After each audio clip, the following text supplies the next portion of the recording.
இதா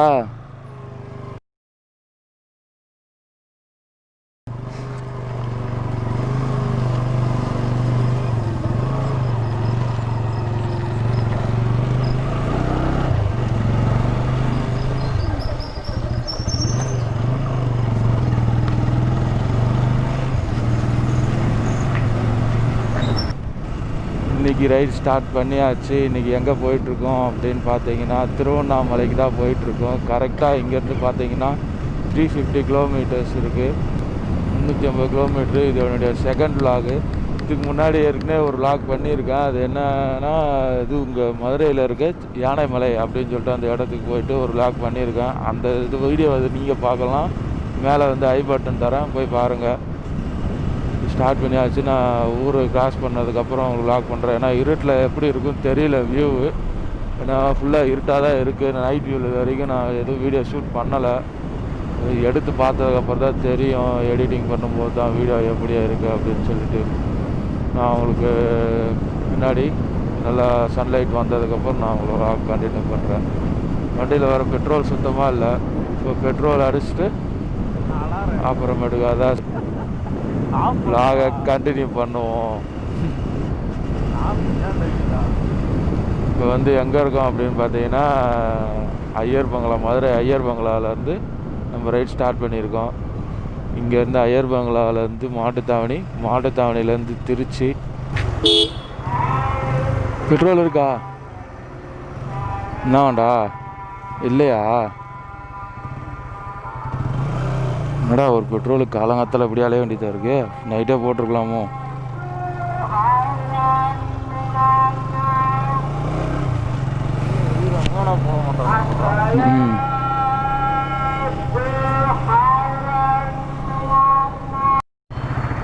இப்போ பார்த்தீங்கன்னா பெட்ரோல் போடுறதுக்காக அலைஞ்சிட்ருக்கோம். எல்லா பெட்ரோல் பங்க்குமே மூடி இருக்குது. எப்படி பெட்ரோல் போடுறதுன்னு தெரியல. வண்டியில் பார்த்தீங்கன்னா பெட்ரோல் பார்த்தீங்கன்னா ட்ரையாக ஆகிற கண்டிஷனில் இருக்குது. ரொம்ப கம்மியாக இருக்குது. இப்போ பெட்ரோல் போடணும். எங்கே போய் போடுறதுன்னு தெரில. தம்பி கேட்டு வர போயிருக்கான், பெட்ரோல் போட முடியுமா அப்படின்னு சொல்லிட்டு. அப்பலாம் எல்லாம் வேறு எங்கே போய் எவ்வளோ நேரத்துக்கு போடுறதுன்னு தெரியலையே. சரி, நைட்டே போட்டிருக்கணும். இனிமேல் சிதானே நம்மளுக்கு ஃபஸ்ட் டைம். இதுக்கப்புறம் எப்போ பார்த்தாலும் நைட்லேயே பெட்ரோல் ஃபுல் பண்ணி வச்சுக்கணும். என்னவா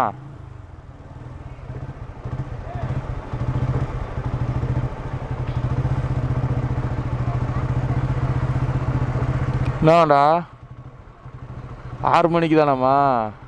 அது வரைக்கும் என்ன பண்ணுறது? பெட்ரோல் கிடைக்கல. எப்படி பெட்ரோல் போடுறதுன்னு தெரியல. இன்னும் கொஞ்சம் தூரம் வண்டி போகும்னு நினைக்கிறேன். கொஞ்சம் தூரம் வண்டியை போய் நிப்பாட்டிட்டு பெட்ரோல் எப்போ போடுறாங்களோ 6 மணிக்கு தான் ஸ்டார்ட் பண்ணுவாங்களாம் பெட்ரோல் போடுறதுக்கு. 6 மணிக்கு பெட்ரோல் போட ஸ்டார்ட் பண்ணணுன்னே பெட்ரோல் ஃபஸ்ட்டாக போய் போட்டுட்டு அங்கேருந்து போய் கிளம்பிட்டு அங்கே போய் வெயிட் பண்ணி தான் பெட்ரோல் போட்டுட்டு போனோம் போல். அதோ மாட்டுத்தாவணி கிராஸ் பண்ணிட்டோம்.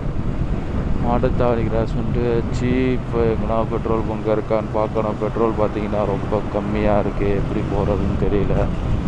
வாங்க பார்க்கலாம். போகும்போது எங்கன்னா பெட்ரோல் இருக்கா நம்மளுக்குன்ட்டு.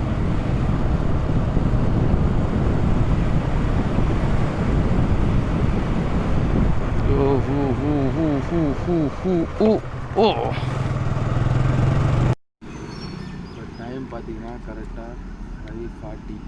இப்போ எங்கே இருக்கோம் அப்படின்னு பார்த்தீங்கன்னா மதுரைக்குள்ளே தான் இருக்கும். மாட்டுத்தாவணியில் கொஞ்சம் தூரம் தான் வந்திருக்கோம். இந்த மதுரை ஹைகோர்ட் வெளியே நின்றுட்டுருக்கோம். வண்டியில் சுத்தமாக பெட்ரோல் இல்லை. பெட்ரோல் போட்டு தான் போகணும். 6 மணிக்கு தான் பெட்ரோல் பங்க் ஓப்பன் பண்ணுவாங்க. அதுக்காக வெயிட் பண்ணிகிட்ருக்கோம்.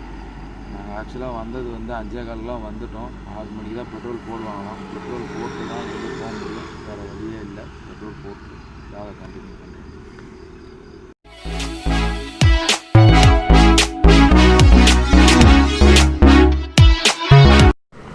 பெட்ரோல் பங்க் ஓப்பன் பண்ணிட்டாங்க. பெட்ரோல் போட்டு கிளம்பிட்டு தான் மணி இங்கே 6 ஆயிடுச்சு. அப்பயும் ஆக்சுவலாக போட்டு வச்சிருவேன் பெட்ரோலு. இந்த வாட்டி கொஞ்சம் அசால்ட்டாக இருந்துட்டேன். அதனால இவ்வளோ நேரம் ஆயிடுச்சு. சரி, என்ன பண்ணுறது, பெட்ரோல் போட்டு தான் கிளம்பணும்.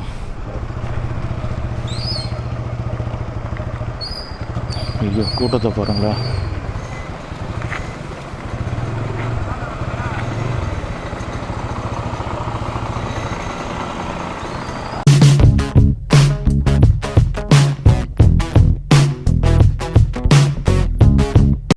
ஒரு வழியாக பெட்ரோல் போட்டாச்சு. பெட்ரோல் போட்டுட்டு இப்போ தான் மதுரை ஹைகோர்ட்லேருந்து கிளம்புறோம்.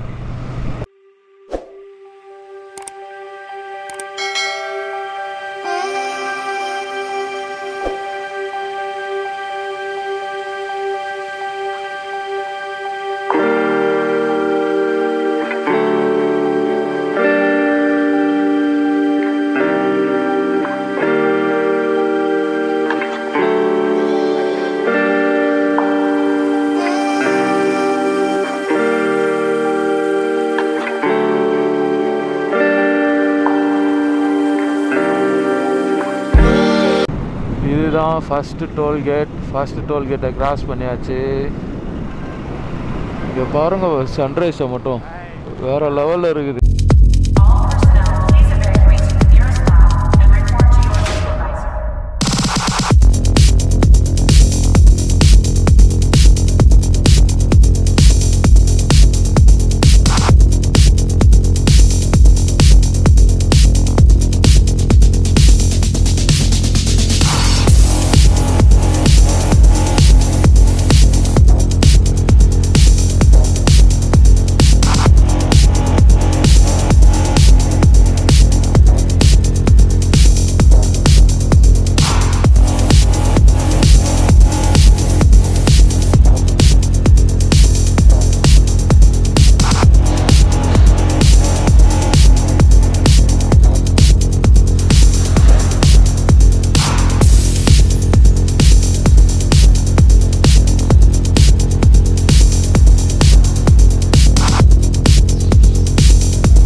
பழைய கப்பலையே அப்படியே ஏற்றிட்டு போகிறாங்க வண்டியில்.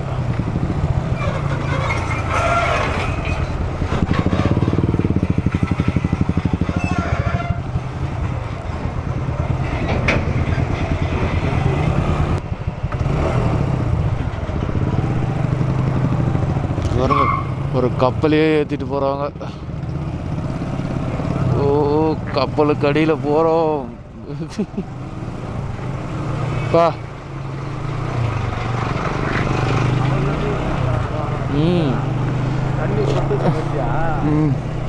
எப்படிதான் அதில் ஏற்றிருப்பாங்கன்னு தெரியல. ஒரு கப்பலையே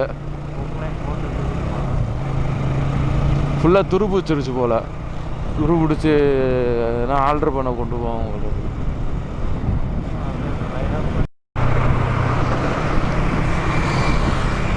ஸோ காய்ஸ், திருச்சி ரீச் ஆகிட்டோம். பசிக்குது, கேஸ் நல்லா ஓட்டலான்ட்டு சாப்பிடலாம் அப்படின்னு சொல்லிட்டு பிளான் பண்ணியிருக்கோம். கொஞ்சம் ஹைவேஸில் இருக்க ஹோட்டலில் சாப்பிட கொஞ்சம் பயமாக தான் இருக்குது. இருந்தாலும் நம்ம பட்ஜெட்டுக்கு ஏற்ற மாதிரி ஏதாச்சும் ஹோட்டல் இருக்கான்னு பார்ப்போம். பார்த்து நிறுத்தி காலையில் பிரேக்ஃபாஸ்ட்டை முடிச்சுட்டு ரைடை கண்டினியூ பண்ணலான் இருக்கும். ஸோ காய்ஸ், நம்ம திருச்சி தாண்டி வந்தாச்சு. இங்கே பார்த்தீங்கன்னா காவேரி ஓடிக்கிட்டு இருக்கு, தண்ணி ஃபுல்லாக இருக்குது.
ஸோ காய்ஸ், இப்போ 3வது டோல்கேட்டில் இருக்கோம். திருச்சி தாண்டி சமயபுரம் டோல்கேட்டு.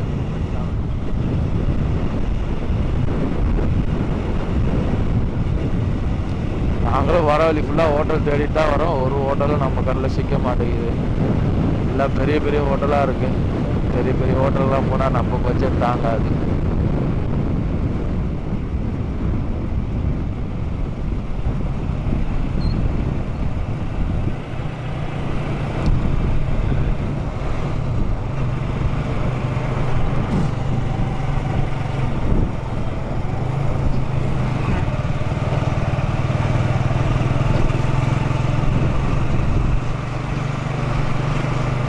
டோல்கேட் கிராஸ் பண்ணியாச்சு.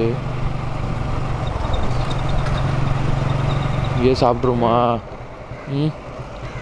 சாப்பிட்றதுக்கு ஹோட்டலுக்கு வந்திருக்கோம். சாப்பிட்டு பார்த்துட்டு சொல்கிறோம் எப்படி இருக்குன்னு சொல்லிட்டு. இந்த ஹோட்டல் எங்கே இருக்குதுன்னு பார்த்தீங்கன்னா கரெக்டாக நேஷ்னல் ஹைவேஸ் திருச்சி டோல்கேட். சாப்பிட்டு பார்த்துட்டு எப்படி இருக்குன்னு சொல்கிறோம்.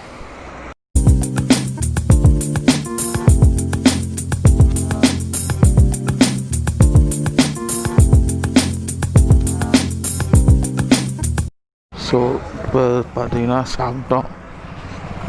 சாப்பிட்டு கிளம்பிட்டோம். இதை பார்த்தீங்கன்னா நாங்கள் சாப்பிட்ட ஹோட்டல்.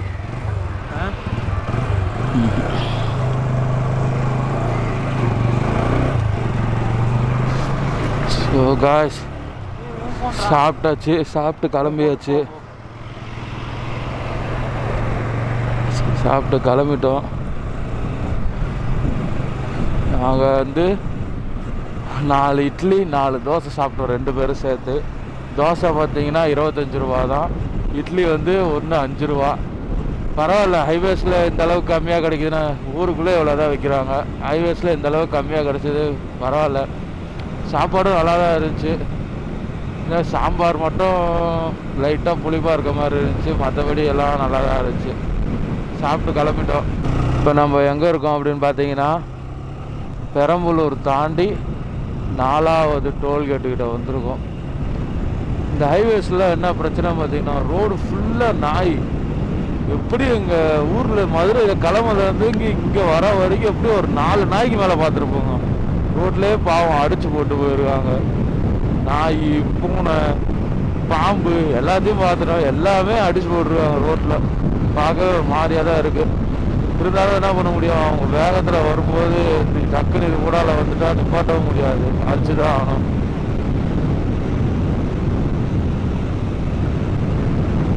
நாலாவது டோல்கேட் வந்தாச்சு.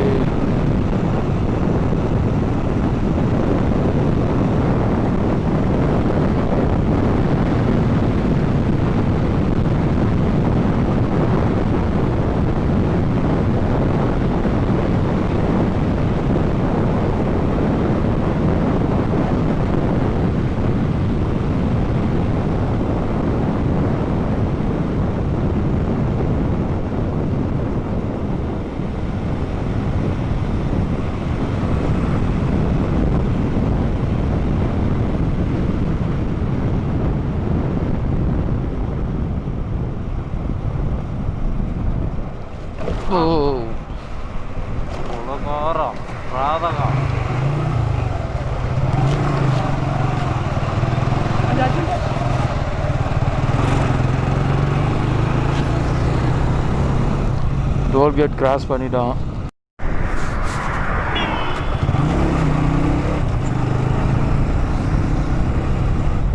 இப்போ பார்த்தீங்கன்னா நம்ம எங்கே இருக்கோம் பார்த்தீங்கன்னா பெரம்பலூர் தாண்டி ஒரு லெஃப்ட் சைடில் ஆசனூர்னு சொல்லிட்டு ஒரு ஏரியா. நாங்கள் கொஞ்சம் வழி மாறி போய்ட்டோம், அதனால் திருப்பி ரிட்டர்ன் வந்துட்டுருக்கோம்.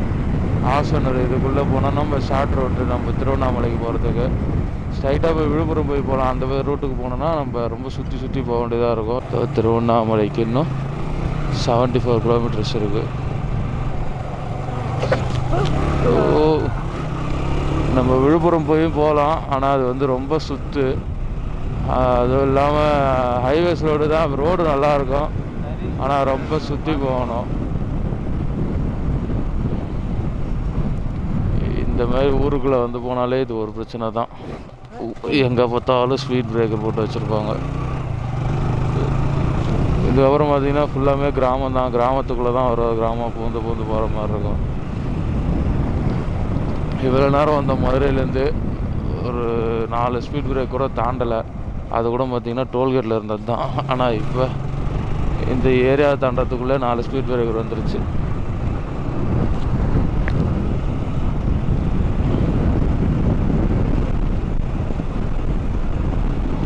இந்த ரோடு கொஞ்சம் நல்லா தான் இருக்கும், பட் ஆனால் இந்த ஸ்பீட் பிரேக்கர் தொல்லை தான் இங்கே அதிகமாக இருக்கும். இந்த ரூட்டு பார்த்தீங்கன்னாலே ஃபுல்லாக அப்படியே 2 பக்கமும் புளிய மரமும் நடுவில் ஆட்சி மாதிரி நம்ம போகிற மாதிரி தான் இருக்கும். ஃபுல்லாகவே வயல், எல்லாம் ஃபுல்லாக விவசாயம் தான். வயல், கம்பு, இந்த மாதிரி கரும்பு, இதுதான் ஃபுல்லாக விளைச்சல் பண்ணிட்டு இருக்காங்க.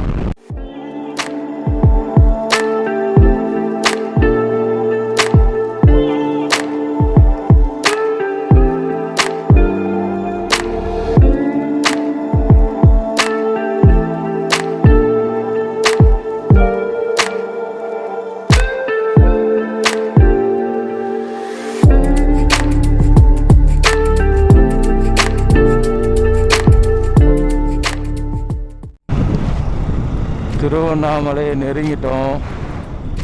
இங்கே பார்த்தீங்கன்னா உங்களுக்கு மலை தெரியும். கேமராவில் தெரியுதா இல்லைன்னு தெரியல. ஒரு நிமிஷம் இருங்க, கொஞ்சம் முன்னாடி போய் காட்டுறேன்.